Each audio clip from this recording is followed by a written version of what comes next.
Hello friends, welcome to my channel. I hope you all are doing good. तो जैसे कि आज का थंबनेल है profit booked 16% in M T A R technologies. तो ये शेयर का डिस्कशन हमने 30 जुलाई को किया था और 1 या 2 अगस्त को हमें इसमें एंट्री मिला था। तो let's go to the chart and see the logic behind taking this trade. तो यहाँ पे मैं स्क्रीन को फुल कर लेता हूँ और कैंडल्स को थोड़ा सा एक्सपेंड कर लेता हूँ। तो आई होप आपको इजीली विजिबल दिखाई दे रहा होगा। अभी यहाँ पे देखेंगे आपके एक रेसिस्टेंट लाइन मैंने ड्रॉ करके रखी हुई है और एक risk and reward ratio line draw करके रखी हुई है। तो जो ट्रेड जो मेरा एंटर हुआ था वो यहाँ पे हुआ था इस कैंडल पे 1 अगस्त को, और आज है 12th अगस्त, और हमारा टारगेट ये 16% का अचीव हो चुका है विद इन 10 डेज। तो इस ट्रेड को लेने का लॉजिक क्या था? इस ट्रेड को लेने का लॉजिक सिंपल सा था। अगर आप इसको देखें तो ये कंटिन्यूसली एक लोअर स्विंग बनाता हुआ आ रहा था। यहाँ पे लोअर स्विंग बनाया, फिर यहाँ पे बनाया, फिर यहाँ पे बनाया, फिर उस स्विंग को ये क्रॉस नहीं कर पा रहा था। फिर इसने अपसाइड मूव दिखाया, फिर नीचे आया, फिर अपसाइड मूव दिखाया, और फिर नीचे आया। फिर भी इसने अपने लास्ट जो प्रीवियस स्विंग्स हैं उनको क्रॉस नहीं कर पाया। आई मीन क्लोजिंग नहीं दिया। उसने क्रॉस किया बट क्लोजिंग नहीं दिया, और यहाँ पे अगेन ये अपसाइड का मूव दिखाने लगा। अभी यहाँ पे एंट्री मैंने की है और मैंने जो स्टॉप लॉस रखा था वो पूरा रेंज का रखा था।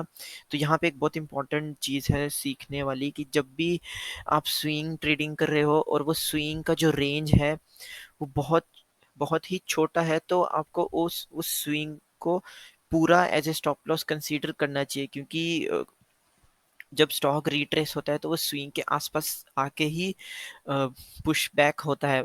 इस केस में नहीं हुआ। इट्स ऐसे भी होता है, but as a safer side आप यहाँ रख सकते हो, और उसके ही हिसाब से ही मैंने 8% का स्टॉप लॉस रखा हुआ था और 16 पॉइंट समथिंग परसेंट का टारगेट था। तो ये परफेक्ट 1:2 रिस्क रिवॉर्ड रेशो था। तो आपको हमेशा अपने टारगेट के लिए हमेशा वेट करना ही करना है। अदरवाइज अगर आप छोटा सा, अभी हम देखेंगे यहाँ पे हमको रेजिस्टेंस दिख रहा था इस कैंडल पे।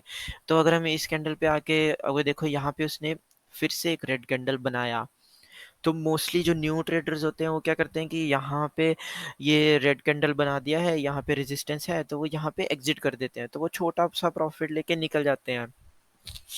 बट हमें कभी भी अगर हमारा ये एक बहुत अच्छा लेसन है कि अगर आपने अपना ट्रेड लेने के टाइम पे जो टारगेट है और जो स्टॉप लॉस है 1:2 रिस्क रिवॉर्ड रेशियो है, उसको या तो स्टॉप लॉस के लिए वेट करो या फिर टारगेट के लिए वेट करो। अदरवाइज अगर आप छोटे छोटे प्रॉफिट लोगे लेकिन आप स्टॉप लॉस के लिए वेट पूरा करोगे और स्टॉप लॉस पूरा लोगे, तो आप प्रॉफिटेबल ट्रेडर तो नहीं बन सकते हो।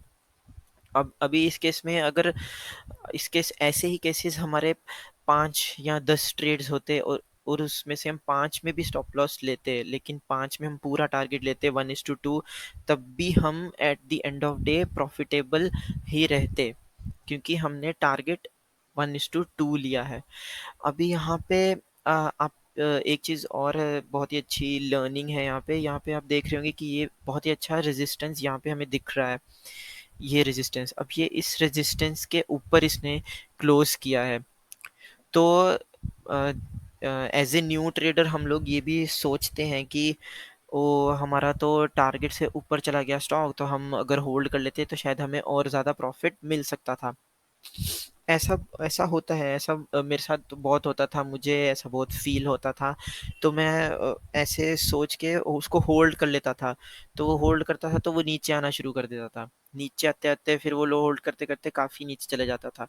तो इसलिए ऐसे केसेस में जो, फिर मैं वही बोल रहा हूँ कि आपका जो टारगेट है, जो आपने प्री डिफाइंड सेट किया हुआ है टारगेट स्टॉप लॉस, उस पे ही रखें, उस पे ही एज ए डिसिप्लिन होके रखें। बिकॉज अगर आप डिसिप्लिन नहीं रहेंगे अपने ही सेटअप में, तो फिर फिर एज प्रॉफिट बनाना तो इट्स वेरी डिफिकल्ट। उसी तरह से स्टॉप लॉस पे भी कभी भी होल्ड करके मत रहो कि हाँ यहाँ पे तो ये निकल गया, ऊपर निकल जाता है, स्टॉप लॉस हिट करके ही ऊपर निकल जाता है।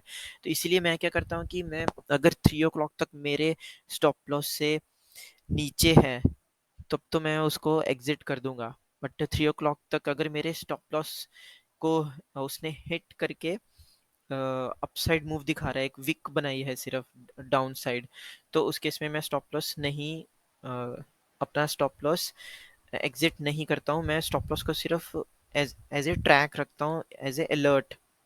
टारगेट में आपको टारगेट रखना ही है आपका एज ए लिमिट ऑर्डर लगा के।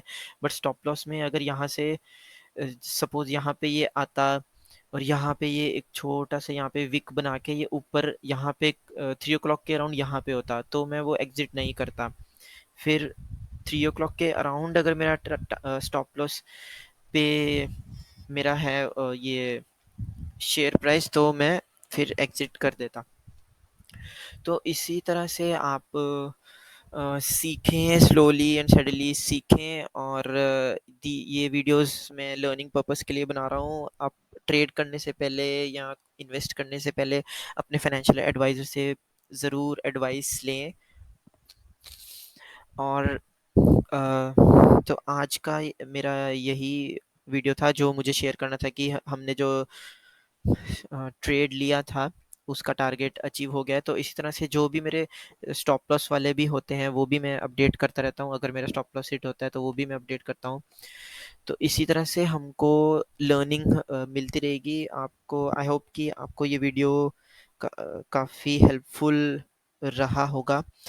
एंड कल मैं एक स्टॉक के साथ आऊँगा जिसमें कि पोटेंशियल हमको टारगेट अचीव होने के चांसेस हों, तो वो उस स्टॉक में अगर हमें इन्वेस्ट करना है कि नहीं, जिसमें मैं ऑलरेडी पोजीशन मैंने बनाई है आज ब्रेकआउट होने के बाद, तो आप उसको देख सकते हैं। कल हम उस स्टॉक के बारे में डिस्कस करेंगे।